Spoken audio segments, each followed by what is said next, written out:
So I guess we'll get started here. Thank you so much for coming, everybody. I'm so happy you're safe and healthy enough to be on this call. Thank you for being present and for making the time for it. So I'm going to do my little thing before I introduce Chris Jones from Feeding Cities, who's going to lead this call. And we also have Marco Tidona from Aponix with us as a guest today. He's been on this journey with us for a year now, so we're super psyched to have him on the call today. And we also have JC, who has put together a DIY kit for us to try. And he's a global consultant and has just been such a great value to our community. So thank you, JC, for being on this call with us. So basically, I put out a question earlier today from our mentor, Joan Holmes. She's the founder of the Hunger Project and has done amazing, incredible work with the Sustainable Development Goals and just raising the conversation of hunger and creating basic principles for how we can create food for all and reach zero hunger, basically. So her question was, that I posed to most of you out there, was, we produce a lot of food, but what does it mean to grow it? And we got some really cool responses. So I'll share some of them with you right now. One of them was understanding the abundance in your life, self-development, taking care of something else's well-being, while also taking care of your own well-being. It's relaxing and therapeutic, gives you an appreciation of food. It's part of being human. Growing food is learning about your heritage and your ancestry. It's about sharing, connecting, exchanging. The connectivity and respect of nature and earth helps you understand that relationship that we have with nature. And a lot of us are really deprived of that in the cities, and so really need a little bit more of that in our lives. And the last one we got was stewards of the planet, becoming stewards of the planet, co-creating with nature, inviting her into our environment and our personal lives. And so those are all the things that came up with what it means to grow food, the deeper introspective ideas about what it means to grow food. So our hope really with these conversations is to basically highlight how you define your place in this agricultural conversation right now and where you fit into the spectrum of opportunities and solutions that are growing on right now. So I'm going to cover those very quickly if I can share my screen here. And basically so even if you've never been in agriculture and you don't really know why I should be involved in agriculture, we're basically focusing on integrating food in community planning. So you're part of the community, and agriculture should also be part of communities. So we're trying to figure out, highlight the benefits and methods of moving consumers to food citizens. Like, how can you be involved and why should you be involved? There's several benefits to getting involved, whether you volunteer on a farm or whether you start to study something in university or online. You just have to start at some place that interests you. So maybe it's an economic benefit that you're looking for, like impacting your local community, looking for employment opportunities. Perhaps it means lowering your municipality costs, like or conserving resources so that it's better for your community in the sense of producing more and becoming more of a prosumer than a consumer. Obviously, the health benefits have been proven over and over again. It improves mental health and physical health, and it definitely gives you a sense of identity, of self-care, self-worth, and well-being. There's social benefits of enhancing connections, being able to know your neighbor, being able to know the person who grows your food if you don't want to grow food, being able to understand what it takes to grow food if you do start growing your own food, and connecting with all the experts who might live nearby who can guide you in this process and also who can share with you as you go through the trial and error of just getting started in growing food. And there's an environmental benefit, obviously, the reduction of carbon emissions, also being able to sequester carbon in soil, reducing waste and food loss, and just making more communities ready for crisis and being more resilient in biodiversity and improved air and water quality. So there's other methods too. So if you do want to start growing, you can start from a soil system, which is very basic. You could just plant 1 square meter and get started just because you want to try it as a hobby. That's very easy. What we're focused on is more of soilless activities, which is getting younger people involved in ag tech because it seems to be very exciting. And we're really trying to shift the mindset here for like letting people know that farming is not a blue collar or like very difficult thing to get in, and it's not to be looked down upon. It's actually something to celebrate. So this is how we're engaging people. There's several different things, such as a vertical farm you can start with. Some of these systems get really advanced when they go up into commercial. You have rooftops you can grow on. Obviously, you can do ag tech on rooftops, as you see on the left is tower gardens, and on the right you just have regular soil raised bed farming. Micro farms are coming into people's homes. These are smaller units that are fully automated and ready to go. Just helps you test out what it's like to keep some of your crops more local. Underground growing, I love the left version. It's one of my favorites. It's a wallapini. It's an old technique for growing underground, and you can do a lot of really good stuff with that. But also growing underground is an actual company. Here on the right, you can see there is a whole tube in London that has been transformed into a farm and is growing local greens for the people. So we have shipping containers as well. There's all different types of shipping container companies out there. There's great ways to take old shipping containers and convert them yourself if you want to. So again, there's an entire spectrum of where you can get into the agricultural activities. And lastly, we have greenhouses, which are basically just your closed environment or controlled environmental agriculture systems, basically, that range from everything from DIY projects as well to very high and expensive units. So yeah, so basically we're going to turn the time over now to Chris Jones, and basically we're just going to cover the spectrum from like some simple DIY projects that we can get into to the more advanced ag tech systems with Marco, and JC is going to be joining us as well and telling us what kind of DIY project that he's actually put together for us that someone can try in our volunteer community. So without much ado, I turn my time over to Chris. Thank you.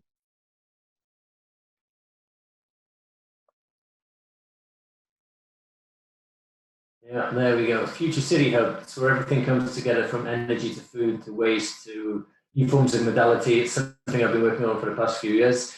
A little bit of a background. This is the project I completed recently in Delhi in India, close to the airport.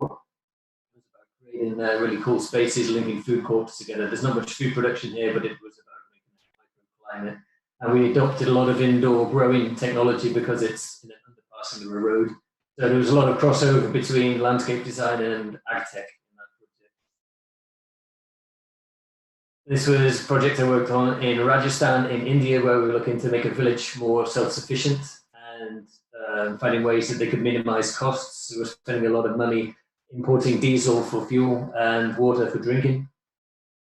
They don't get a lot of rain, but we thought, well, what rain they do get, we should start to capture it and see if we can offset some of those costs for rainwater and see if we can generate some energy.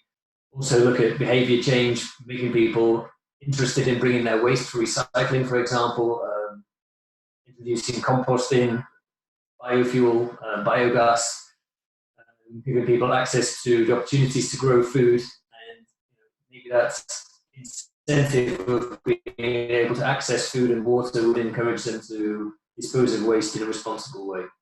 And rolled that out in Semarang in Indonesia, Java, looking at ways to clean up the urban waterways, which are choked with all kinds of waste and rubbish. Saying, if we can give those waterways and the spaces on either side back to communities and say, look, if you take responsibility to clean it up, we'll give you a permit to use the space to grow food and build micro businesses. Is that interesting? So looking for ways that you can pollution, let's make water a lifeblood in the city rather than and find ways that we can bring food back to the city, create opportunities for people, and make it exciting rather than a burden. And here in Geneva, where I am at the moment, everyone's talking about the SDGs, and you see at the heart of all of the Sustainable Development Goals is food systems. And top of the list in Project Drawdown on ways to reverse global warming is reducing food waste, plant-rich diets, minimizing the need for refrigeration. Food systems right up at the top. So everything we do is going to have a huge impact, even more so than changing to an electric car. And the Ellen MacArthur Foundation, they also analysed the impact of the food systems. And you can see, if we can get the food system sorted, we've got a fighting chance. The impact's huge. And it's part of the big movement as well, moving to zero waste, to better forms of transport, like Sky was saying, using lazy spaces in cities, using rooftops for food production. They want to talk about a supermarket. But Old MacDonald had a car park. You can reuse car parks, why not? In London, they're grown in the underground. Food is getting its way back into our cities, which is really cool. And at the moment, especially, people are like discovering the local farms because they don't want to go in supermarkets. The queues are too long, and people have more trust in what's grown locally. So let's jump on that and scale it up. And it's all about connecting local producers, local consumers, but also at a home level. It's fun with the kids as well. Like, where does the food come from? Learning about what it takes to grow your own stuff and being able to enjoy it fresh as well. There's so many different ways you can weave food systems back into the urban fabric in a high-tech, low-tech, pop-up, or permanent way that we can all explore together and avoid having these kind of spaces. I mean, what's the point in a city where you're running out of space to have all of these acres of empty roofs, boring facades, empty car parks, masses of car parking next to a supermarket? We could start producing loads of food if we get a bit creative. So that's what the Future City Hub is all about, that I'm working on at the moment. And looking at it as part of a city system and trying to tie in all of the little pockets where people could grow food. Could they get access to markets if they don't want to eat it themselves?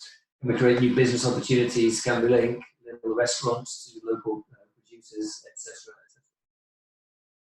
And one of the visuals that I produced for a car park transformation. So but it can all start really simple. So this next set of slides is just stuff that I've been doing at home with the kids. Since we went on partial lockdown, it's not as strict here as in France, where you're not really allowed out of your house without a permission slip from your teacher. There's no garden centres, they're all closed at the moment. You can mail order stuff, but it takes a month to arrive. So we were like, okay, how are we going to grow food? So we started using all the junk that was lying around in the house because the tips were also closed. We couldn't get rid of our junk anymore. So making pots from anything we could find, composting heaps of stuff. All of these photos are from the last 5 weeks. So we were 6 weeks maybe. Growing the seeds, growing the seedlings, salvaging scraps. Tomatoes and butternuts, they grow really well from the seeds that we took from the food that we bought in the shops. Other seeds I had to in packets from last year. And even grown inside the Tetra Pak box, why not? Some of the things that I've made, this was to protect the young plants from frost and from heavy rains when they're small, so they don't get battered and washed away or frozen. Not good to have the bottles in full sun because you can get plastic toxic leaching if they get too hot. But for keeping off the heavy rain and for keeping off the frost, it's really super effective and it costs nothing. Just old milk bottles and a couple of bamboo canes. The raised beds, they cost like €20 each, and we filled it with all stuff from the garden compost we made last year, wood chippings, hedge clippings, old leaves, everything. Woven willow that we coppiced from the bottom of the garden, again creating a bit of shade, protecting the young plants from heavy rains in the spring, protecting them from the wind. It costs nothing and it's good fun. So we built things up slowly, but it's taking off now. This food cube is an experiment we're doing this year, creating different planting zones. It's got quite a good depth here, so we can also pop little plants in at the sides here that benefit from the soil at the bottom. The plants at the top that don't deep root so much. We've got stacked bottles here with lettuces at the top, strawberries at the side, and herbs. And so within a few square meters, we get a lot of different growing space. And then the kids, they dreamt one day, they said, we want to build a living vegetable castle. Oh, cool, draw it. So they drew it, and then we thought about it, and we were talking about it, and said, we want to grow, pumpkins and butternuts and courgettes and cucumbers and tomatoes. Okay, let's try it. So we dug a hole, we dug a huge pit, turned over the soil, put it back in again, which was a great day out. And some old tires, which we stuck on the top to give it even more planting depth. Started filling it with all garden waste and compost and watering it, layering it and making a compost lasagna. And then, this is our, what I call the ode to Gaudi. It's the, Cathedral of Barcelona. Yesterday we actually got the plants in the ground as well, protecting them with some hay from the, it's still a little bit cool at night, it's not freezing anymore. We're going to see how that grows. These are the plants, you know, they only went in the ground, the cabbages 2 months ago, the lettuces 6 weeks ago, the other the seeds that we grew as well. And, all of this stuff hasn't cost very much to put together. We've got old pallets that we've salvaged, we've got the bottles, we've got the compost we've made ourselves, the seeds that we've reclaimed. And you know, the kids have seen it from going in as a seed into the ground. It's becoming something that we're already eating. We've got the radishes that we can harvest, we've got the lettuce that we can pluck, and if you just take the outer edges, it keeps on growing. You can see the strawberries are coming, the spinach is coming, and it's going to keep giving something throughout the year. But they know they have to look after it. So this was the main question. Now, what's the value of moving consumers to food citizens? And yeah, it's about all of that stuff. It's about linking production and consumption. It's about getting people excited. And knowing that what you're doing here is having a huge impact on the big picture as well. You know, talk about climate change and feel a bit helpless, feel a bit depressed, told to fly less, drive less, drink less, whatever. Feel a bit helpless. But when you bring it back to food, then it can become really exciting and something that you can, you know, you can take control of yourself as well. So yeah, connecting consumption production, empowering people, creating opportunities, minimizing waste, inspiring and educating, yeah, maybe even creating micro business opportunities. But it needs education, perhaps it needs permits. You're not allowed to grow stuff everywhere. Leases can be an issue. Look at community farms, you might only get a lease for a year or two. So by the time it becomes really productive, you might get kicked off. That's an issue sometimes. Issues of funding, tax breaks, maybe it could be a good incentive sometimes. And it's about a mindset switch as well, because, you know, whilst food is hip, being a farmer, people say, yeah, we just moved away from being farmers. We don't want to be farmers. So it's about trying to change that mindset as well to be the exciting side of food. And I think also it needs to be more than herbs and leafy greens, which is one of the challenges at the moment. Some of the things that Sky talked about are fantastic, and you get the beautiful images, the stacked vertical farms. They're really only suitable for, you know, your leafy greens and your herbs and stuff. And to be exciting in the home, you need to be able to grow the other food like courgettes and tomatoes and peppers and things that, you know, they look great and they're going to give you more nutrition as well. So I think that's one of the challenges that we have. Look at bringing the ag tech aspect into the home. That was a quick lightning presentation to inspire and see where we go from here. Great, Chris. Thank you so much for that too. And also, I totally forgot in the middle of trying to get my connection going again that we have JC here. I think I mentioned as well that he's putting together a DIY pack for us. He did put together a DIY pack for us and is currently being put together for the group to try out and see what's going on. And JC, could you maybe explain a little bit about what you put together and tell us a little bit about that too, maybe, or at some point in time? Sure. That packet is basically focused just on ebb and flow irrigation and the possibilities of using that for automatically watering your potted plants or your nursery flats, or using them as hydroponic systems to grow anything you can think of. So it's essentially just kind of the lowest common denominator of simple, cheap hardware that can do anything if you change some of the variables a little bit. Whereas a lot of things marketed and sold are very much specialized to specific scenarios and specific crops, and that doesn't give people a whole lot of freedom. Now, they can work well or badly to different degrees, and it obviously has to do with how much work you put in and how much study and supporting information you have.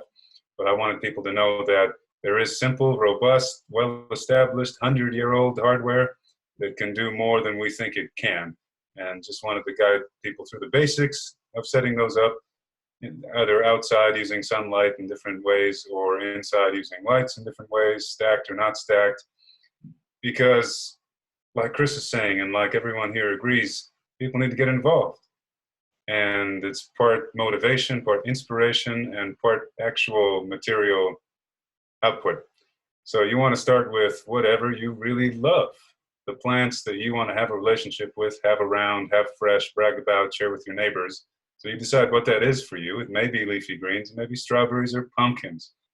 And then you just want the quickest, most reliable, low-cost path to growing it well, so that your success can lead to more motivation and inspiration in others, and a success story that grows and grows in the community. So that's all it is. There's nothing complicated about what I've provided. I tried to include some photographic evidence of some of our forays into that as well, and we love our produce. It's the best we've ever seen or bought or tried anywhere, hands down, and yours will be too, for you. That's awesome. That's awesome. Is that all you need to know for now, Scott? Yeah, JC. I mean, you sent me the material, and I just wonder, like, how many hours should someone in our community try this experiment and try to do a tutorial? How long would it basically take them, and what's the price point for the DIY project you put together for us? Because I just didn't have time to really put together exactly what the range would be. So as it's been mentioned, some of these materials are harder to acquire now in some places than others. So I encourage people to look for equivalents, homologs to every part. You know, if you think it can work the same way, then just go ahead and do it your way. But you can start with professional parts. I mean, $100 US kit all the way to $1,200.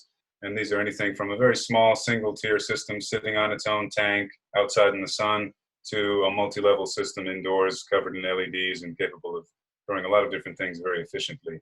And so the time input also varies in terms of setting it up, from half an hour, the small one, to about an hour and a half. That's assembly and things like that. But in general, it's supposed to save you time in your gardening. You shared some pictures with us, JC. I'm going to share my screen and see if I can't show these pictures. This way you can kind of maybe talk us through them a little bit too. This is a school farm in Spokane, Washington, where they were about to buy a freight farm, which the math and the photos and the facts say they would have gotten very little out of. Very little experience, very little money, very little food out of a freight farm container. So we offered them more for less. We dropped their price by $30,000, saved them $30,000, gave them a container farm full of systems, and this is their greenhouse full of 6 different types of hydroponic systems, so that these high school students could get experience on multiple methods and develop opinions and ideas for future improvements and things like this. And it's now been integrated into a whole lot of classes, business, science, shop class, etc.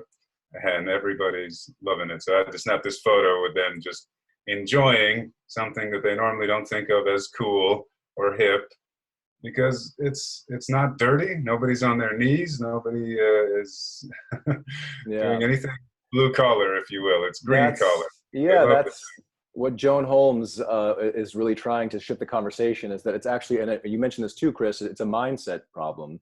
We have a lot of younger people and people in general who just think that farming is kind of like a blue collar, dirty job, very laborious, uninteresting. But the thing is that agriculture has so many areas, you know, that you can get into that are very exciting, and changing the mindset to actually know what it means to just be in the process of growing something, whether it be a biologist or an engineer or a regular citizen. You know, we all have a place within this agricultural conversation. So it's about time we all kind of find our way through that. I'll just kind of show the second picture here. That's where it began for me. This was my thesis project, demonstrating that you could use available ebb and flow hardware, which is very widely available, especially in ornamental plant nurseries, to irrigate pots. And we were demonstrating that these growers could switch over to whatever crops they wanted, namely, in this case, Rex butterhead lettuce was our model organism, and have equal or better results than if they chucked everything out of the greenhouse and bought an NFT or DFT system, which have varying costs and complications and things like this. So it started with a very shallow depth of aggregate. In this case, it's just expanded clay beads. They're indefinitely reusable. I love that. It's like soil that doesn't have to be amended and doesn't have to be replaced, and is always perfect if you maintain it. And we demonstrated that very, very effective, basically, and doesn't suffer the swings when the environment changes and affects the performance of the system. That didn't happen here side by side with the others.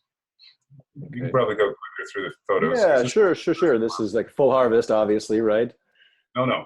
No. This is a quarter of the way through. Quarter of the way through, okay. And that's where we need to get people's standards set right. So what is the potential of a plant, and what does it look like when it's looking healthy, and when is it finished and a marketable product? How are you getting the most out of your resources? Right. And then here's the exact same version, essentially, indoors and stacked. You see I've got a nursery tray at the bottom there. I threw in some mixed microgreen trials, and we've got all sorts of herbs and greens just based on the dimensions of this. And you'd have to change the dimensions and the lighting to grow very different crops. That's the truth. Is this the closest thing to what we received from you, this one, or is it more like this one, the DIY project that you sent to us? The DIY project I sent to you doesn't involve any large-scale greenhouse. No large scale. Great. Okay. That's Cool. not what We'll people who are interested in that. We'll It's get more clear like on that later. grass. Great. Awesome. Great, JC. Well, I'm going to definitely put that together. We're going to get it out for the group and see who is like, challenged enough to go and build it. We'll see what happens. I would totally do it myself if I wasn't stuck in Amsterdam right now in a small Okay, all you need to know is that artists and marketers and mechanics and software engineers and teachers and all sorts of random people have managed to do it before. So anybody. Cool. Awesome. That's amazing. That's awesome. I can't wait to see who gets on there. Cool. So Marco, I think you're sitting there waiting in the wings. I'd love to see and hear from you if you're there. I think you can. Yeah. Oh, great.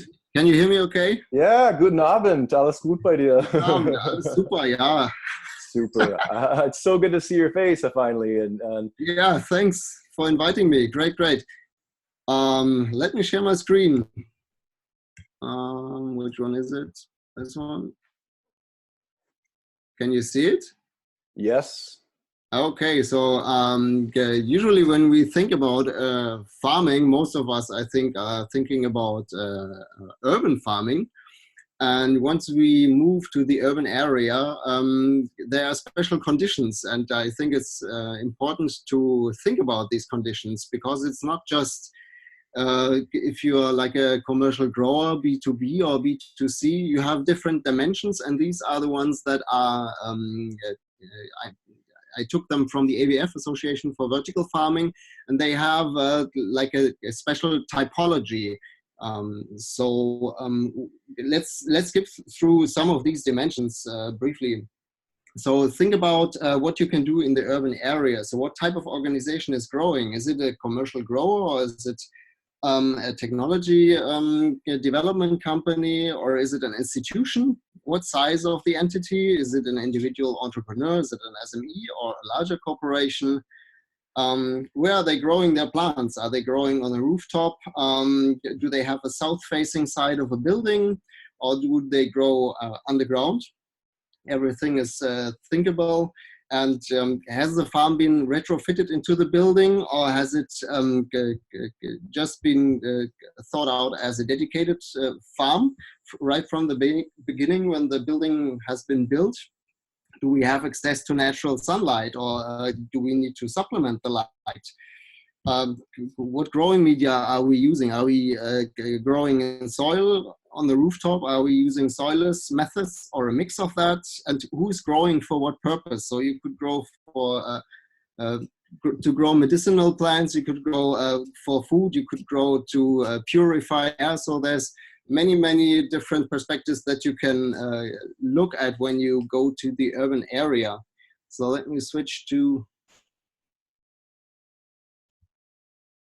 So when you think of the urban farm, you probably think of this as the most technological and very close to a commercial farm.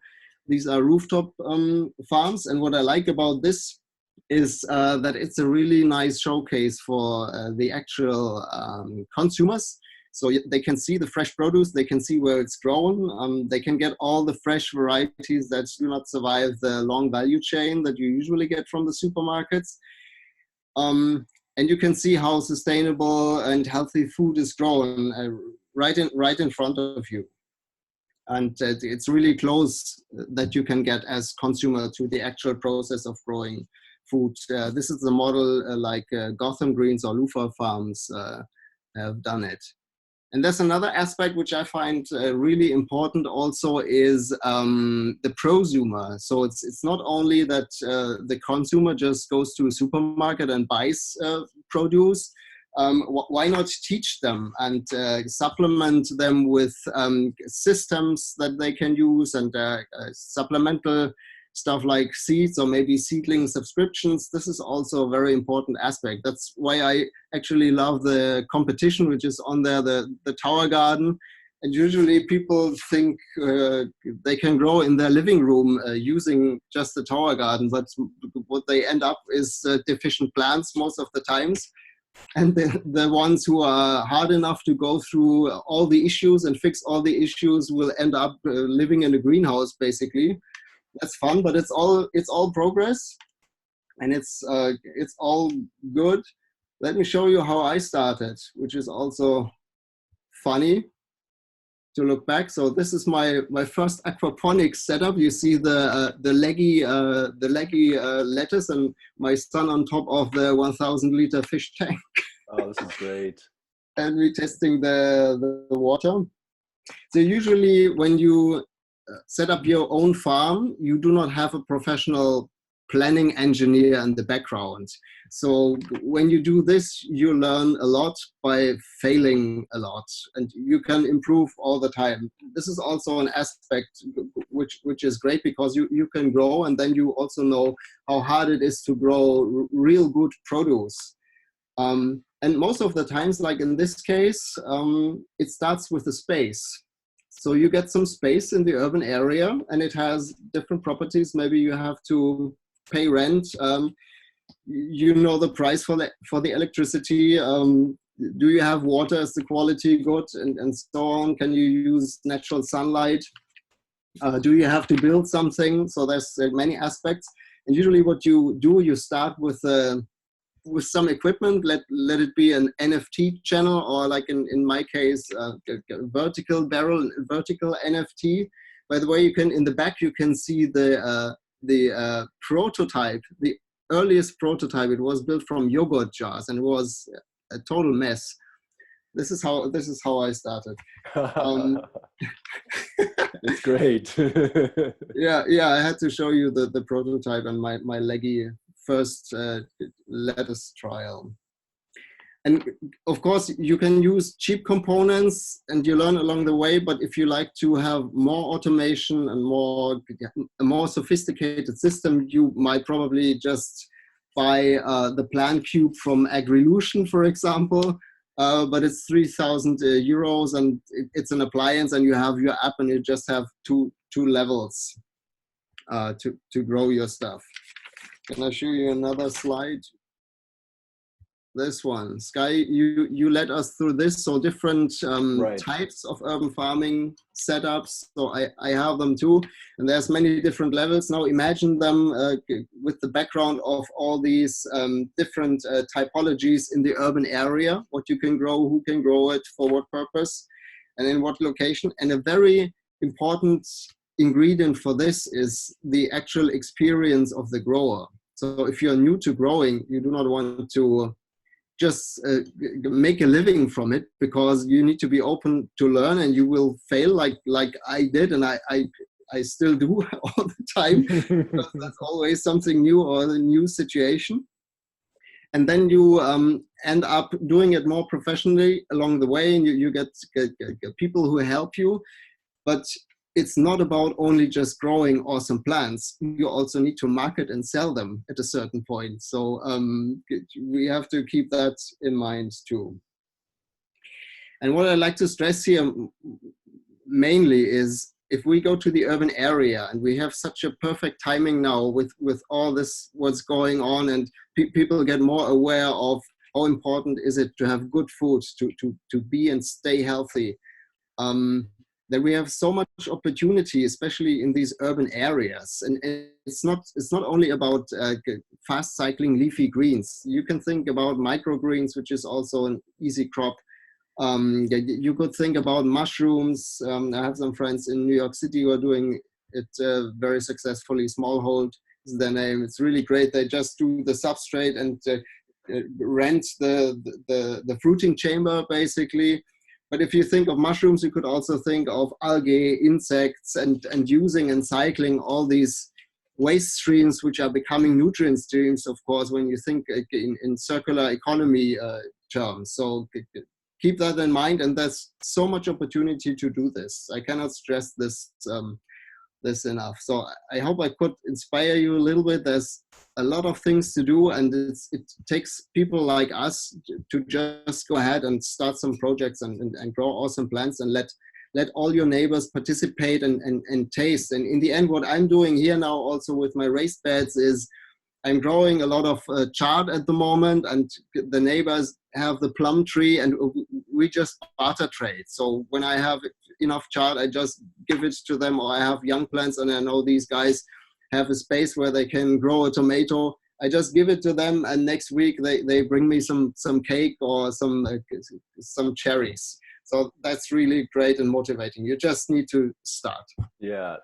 Thank you so much, Marco. That was so incredible. Really, really so informative, and definitely gives us all a nice place to figure out where we can, you gave us a realistic view of what it takes. You have to fail if you want to become professional. And I also love the idea of exchanging your goods for other people's goods. This is really resiliency, building a resiliency network in a time like this is so important. Your neighbors are so important. How you contribute to your community right now is so important, right? I mean, this is what's really coming out of this time, is that every one of us has to sort of figure out what we can do for ourselves and our communities. So thank you for that. That was really inspiring. And man, we have so many beautiful people on this call today. And I just want to open up, anybody else would like to discuss or share anything. We have great expertise here, people who have failed and have learned and gotten really expertise and are becoming leading edge experts in this. So please feel free to ask a question now. Introduce yourself. If you're new to the group, maybe that would be also quite nice, because we just would like to hear from anybody who wants to be heard. And of course, anyone? No one? I've got one for now. Just a discussion point maybe for the tech guys. Marco and JC, you're showing kind of indoor stuff, right? Mostly indoor stuff. I think what's also interesting, especially for the kind of the amateur, is the outdoor stuff. People getting their hands dirty in the muck. Are there tips, other ways that we can make our raised beds more effective? Like, if you look at there's some guys in Australia, Biofilter, who are making these self-contained raised beds, and they're getting phenomenal yields out of a few square meters. They did an experiment on 2 car parking spaces in Melbourne and got 470 kilos of fresh veg over a 12-month growing period in a wicking bed. So I'm wondering if some of the techniques that you've learned in terms of the the aquaponics, hydroponics can be adapted to outdoor raised beds for the amateur gardener. Absolutely. But first off, as you mentioned quite aptly, there is no such thing as waste. No. Nothing has no purpose or no use. And secondly, not everyone has perfect weather or climate. So when we talk about outdoors, it's very seasonal, and our schooling and our eating habits are not seasonal, unfortunately. So you just do it because you get what you can out of it. And in this context, you want to pay attention to your soil quality and texture. A lot of people who care so much about their plants and their soil just do too much, add too much of everything. And you want to make sure that balance is sustained. And where that is kind of most critical is oxygen. So it's easy for people to put a lot of fertility into their soil and all of this, that affects its texture. And you want to make sure that it's basically a well-diverse mix. It will allow for a tiered root zone where different types of plants can get into different depths and do their thing. You maintain oxygen, which is vital for the root health, but also for the microbe health. It's going to be creating your inorganic nutrients that plants use. Anytime you put in organic inputs, you got to remember plants don't use those directly. There's a process that happens before they can be accessible to plants. So you want to culture the health of those agents that are doing that work for you. When it comes to our own outside garden here, maybe Marco, you agree, we're often just kind of feeding the rabbits and the squirrels and the chipmunks and the deer and the possums and the armadillo. I mean, it is what it is. You find massive caterpillars that just have a field day anytime you have good food. So plant more than you need. And if you actually get it, give it away. But that's the way you'll get what you need. And then be aware that these ecosystems need to be respected as well. So there's a whole lot of players out there, and you're trying to be preferential to your plants and basically work against what we call pests and pathogens. But they're not bad guys, they're natural. And then there's natural agents that keep them in check too. So if you're trying to get your fruits pollinated, well, maybe they're not the most attractive thing to pollinators, but once your beautiful flowers attract the pollinators, they'll get around to your plants. The same thing with parasitic wasps and predator insects and all of this. If your garden is attractive to them, they'll take care of you and you don't have to spray anything. That's all I have to say about that, Marco.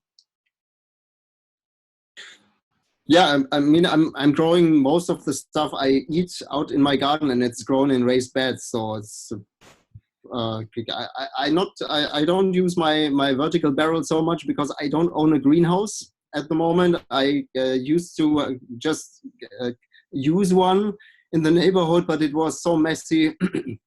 I gave up on it. So I mainly I put my barrel outside, the soilless one with mineral fertilizer. During the season and do 2 cycles, but that's about it. But the majority, more than 80% of the leafy greens and also fruits come from soil. And there's lots of projects actually in Heidelberg here in the city popping up. So there's the mix of these mineral fertilizer guys and the permaculture guys, and there's projects which are actually organized by the city council because they saw that when they grow edible plants around the city, vandalism goes to zero. And it's a cost thing for them. So, zero vandalism, zero cost, zero mess. Let's grow food and do something with it. So that's also really interesting. And you can learn gardening there too. There's experts in these projects. Hey, ladies and gentlemen, should we define a green thumb real quick? What is a green thumb? What does that mean? What's the green thumb? Well, in my opinion, it's caring. Oh, yeah, that's a great idea. Yes, defining the green thumb. Yeah, people say, I don't have a green thumb, or I do have a green thumb. People who clearly have a green thumb care That's true. enough about themselves and others and the plants and the insects and the weather and all of it to learn constantly as much as they can about all of it. Because when you learn about, let's say, earthworms, what they like and what they do and how they help and all of this, is very powerful information. When you learn about aphids and why and when they attack plants and how this can be remedied and all of that, you're respecting each element enough to educate yourself. So green thumb is simply caring enough to learn constantly. That's it. And if you're willing to do that, then don't be afraid. You'll do great. That's great, JC. That's awesome. Really good reminder as well. Like, there's a lot of people experiencing barriers to getting into growing and they don't think they have a green thumb. I've heard that so many times. I don't want to grow plants. You're so courageous, Sky, for trying to grow a farm. You've got such a green thumb, and it really comes down to you just want to start. Like you guys all started someplace. Everyone has to find their starting place. So hopefully together, as we continue this experiment and journey, we can find out, especially the people in our volunteer group who do want to start and don't think they have a green thumb, let's really try to mentor and encourage those people to get started in a way, and also to help guide their own communities and local friends to getting engaged in some sort of community project. There's a zillion places to start, as you guys have given us today, from DIY to really professional systems. And JC, I'm really excited to put together your DIY packet to see how, yeah, it's going to be really fun. So thank you, Agri Experts. Yes. But I agree. Don't do it. And mistakes are valuable. Yeah, and Jessica, I wanted to say hi. Thank you for being on the call. Jessica actually just planted her first garden, and she's also in Germany, Marco. So she's a fellow Deutschlander, and so proud of her for starting. And Eduardo, I don't think we've ever seen you before either. So hello, thanks for being on the call. And Christoph, thanks for coming back. And some of you guys, Constantine, I can see you're on the call, and Camille, thanks for joining. And just thank you for being here. If there's any more questions or anything, we have about 15 minutes to cover whatever else you want, or we can get off the call. If there's no longer questions, we can take them on the volunteer page. It's up to you. how many of you guys would like to start a project? Like who would like to start a project in their community? If you had the money and you had the expertise and that was provided for you, who here would start a project? No one, everyone. Everyone. Everyone, right? I mean, I would definitely do that if, you know, and I think that the point is that we have that all around us. We just have to find out how to connect those resources and also to find the right incentives, you know, because it's not really on our mind every day to be gardeners, but it is a very important conversation, just like the conversation we're having about climate change right now, to help become more participant in our food system, which is as we see right now with the COVID, is having a very huge impact on our food system right now, you know? So it's very vulnerable. We can't depend on others for everything. This is the biggest thing, you know, depending on other people to bring you your food without even knowing them too. So maybe you don't want to plant food, but perhaps you want to get to know your farmers. That's also what this whole movement is about, is getting to know the people who grow your food, talk to them, talk to the innovators in your space just to see who they are, what they're doing, if it's interesting to you. And that's kind of the conversation we're trying to drive here. So. Yeah, absolutely. Everybody is vital to the success of this revolution. My mother, in her wisdom, would say, you know, artists and art appreciators are of equal value. One without the other is nowhere. So you don't have to be the one doing it, being physically involved in the gardening. If you're not that type of person, you can still be helpful in so many other ways. And so many other ways, yeah. Learning opportunities are endless. Horticulture, I just got to say, is really underestimated. And while there's no harm in failing or having learning experiences, there's so many opportunities to get this perfected. We all have to learn as much as we can about whatever subjects interest us, from, you know, botany, plant pathology, to entomology, to thermodynamics, to ecology, to soil science, to business, to sociology. It all relates. And now it's becoming clearer than ever that everyone has a role in this. Yeah. And when we get together on such problems, we find fantastic solutions. What I can really recommend is this book. Don't know if you've seen it. It's from Wageningen. And it was really an eye-opener because it explains all the relations between what happens when you basically make a cover over your plant.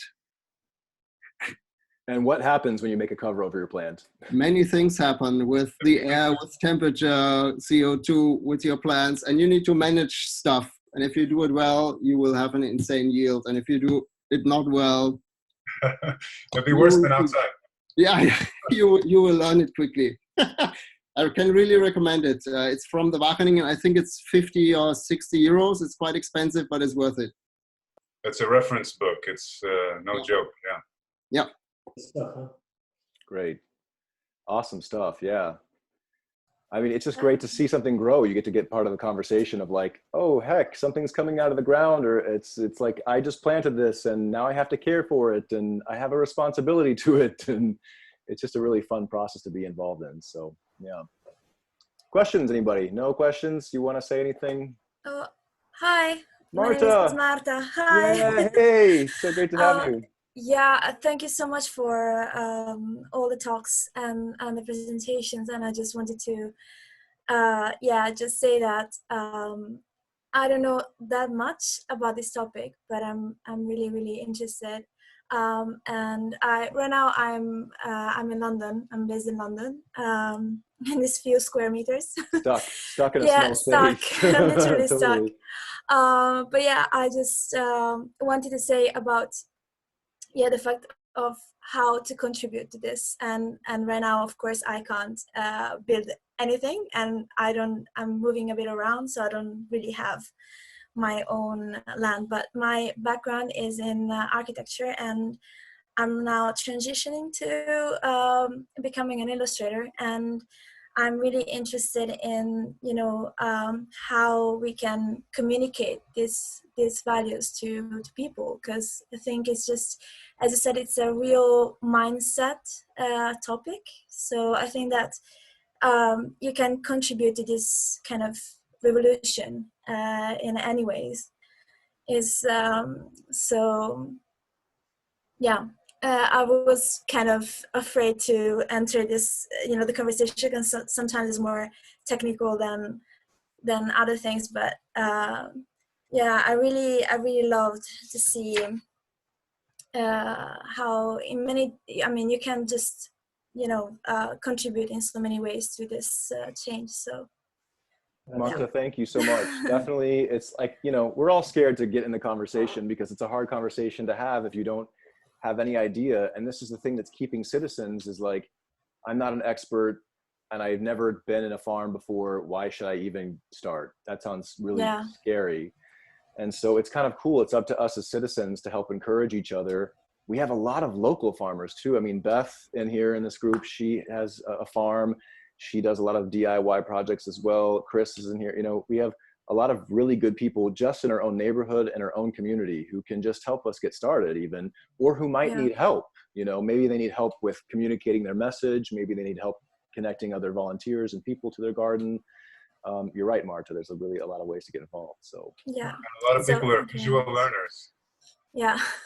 So they love good, useful illustrations that really get the message across. Yeah, exactly. So I'm actually working on this, and I talked pretty recently to Chris, and we had a conversation with another environmental engineer, and yeah, I'm really curious about, you know, really using all the tools we have to just spread the message and see what we can get to. Cool. Just remember how most of us were not taught any of these things in school. Yeah. We didn't talk about renewable energy or circular economies or indoor farms when I was in school at all. So if that changes, the next generation will really be prepared to do more than we ever will. Exactly. And I mean, it's not only about, this community is not only about people who want to do themselves, but it can also be about flagging up opportunities or just asking, sticking ideas into this community and saying, there's this piece of land, or there's this building, or there's this roof. Surely there must be something possible here, and then chucking it into the group and seeing what ideas come back, and see, you know, communicators could maybe sort of lobby to get something happen in that piece of space. And bringing it into schools as well, like everybody's been saying, it's so important with education, but also education is so much easier when you're doing practical stuff. And my kids are really young, you know, 6, 4, and 9 months old, but you can teach them so much just by, you know, building things, and then, you know, planting seeds and giving water. There's so many things you can teach from, like, really from the little kids right the way through to university and beyond.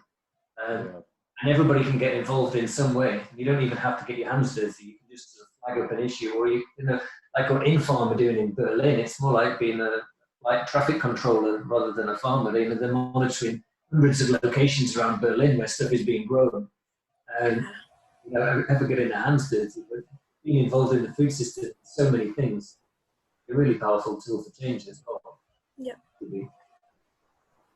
Miho, do you want to say anything during this call? Also, Rachel, I see you up there too, hanging out there. Don't think I forgot. Hi. How's it going? Pretty good. Yeah. Are you hunkered down okay?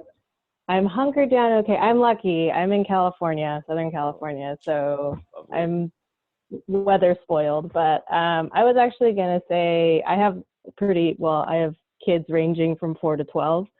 So I think I've sent pictures to Sky, and I don't know if I posted them yet, but, you know, just getting them into sprouting things from seed and then watching them pop through the earth and everything has been super exciting for them.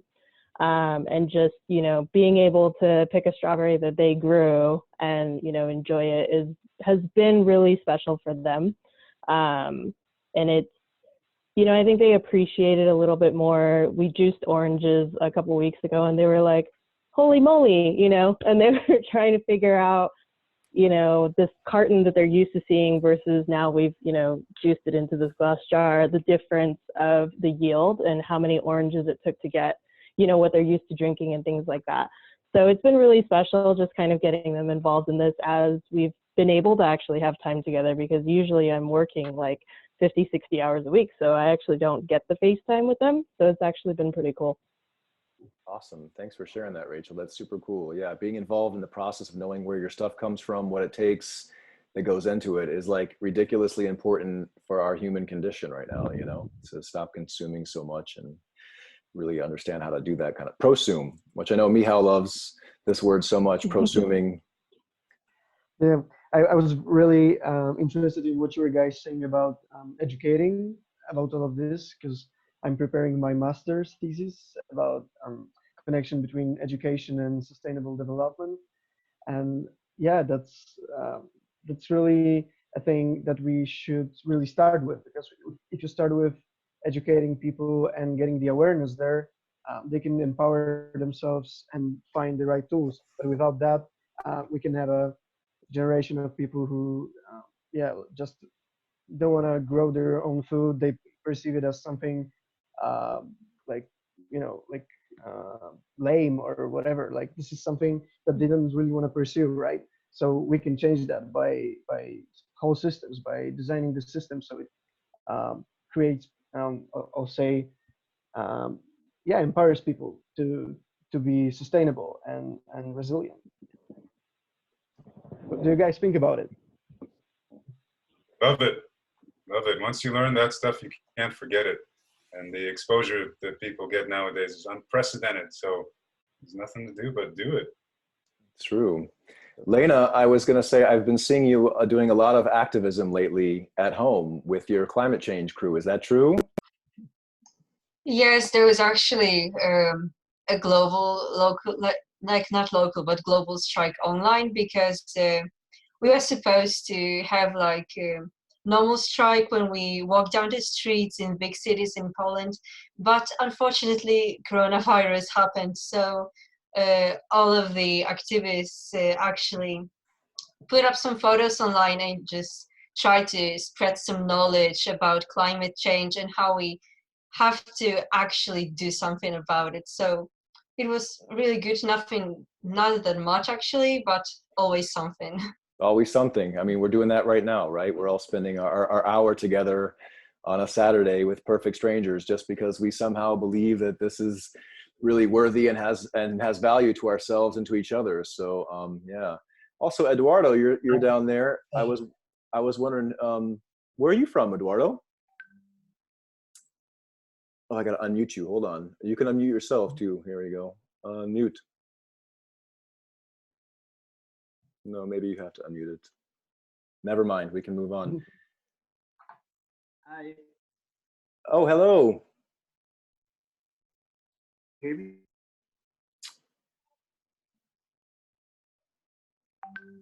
No.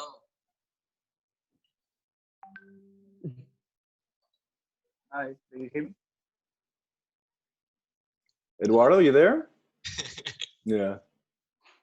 Anyhow, it's just so good to see you guys in person. I want to make sure we get to say hi to everybody. Jessica, also, I see you down there. Do you want to say something, Jessica? Hi. Oh, wait. Hi there. Can There you you hear go. me? Yes, yes. You got to unmute when you're on the Zoom. You have to unmute yourself a bit to speak. Sorry. Yeah. This is actually my first Zoom call ever, so. My third, so it's okay. Oh, Yeah. really? Yeah. But I love this. This is amazing. It's super fun. Thanks for having me. Yeah. Yeah, and thanks for being a first gardener adopter. We can't wait to see some of the seeds. I mean, first time gardening. And what has it been like for you? I mean, you were talking a little bit to me about the benefits, but just for you as a first person starting, what does it feel like? It's super exciting talking about taking care of something before. I can absolutely agree to that. It feels like my babies. I call Like them just sitting there and talk to them all day, and I'm so proud of them already. So I can't wait to see my plants growing. They love that. They do. Music, conversation, warm environments to sleep in, like covers, like you were Okay, I saying, give that. Marco. Yeah. Just a lot of love. That's all they need. All Eduardo, right. you still there, or are you? No.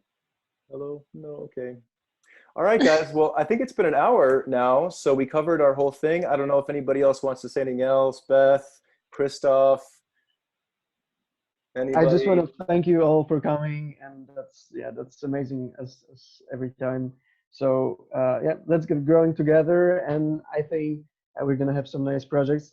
Also, my garden outside, I'm getting ready to plant some things there. So yeah, let's stay tuned and keep each other posted. Great, guys. Thank you all so much for your time and for your presence. Just being here is so important. You guys showed up. I really appreciate that. And stay tuned on the page. We'll find out how to build JC's DIY project. We're going to put it together in a really easy and informative way. So yeah, we're looking forward to seeing who takes the challenge and what it comes out to be. So thank you so much, guys. Thank you so much. Have a wonderful night. Thank you. Ciao. Ciao, everybody. Thank you. Bye. Have a nice night. Goodbye. Gesehen. Auf Wiedersehen. Auf Wiedersehen. Nada. Ciao, ciao. Let's go.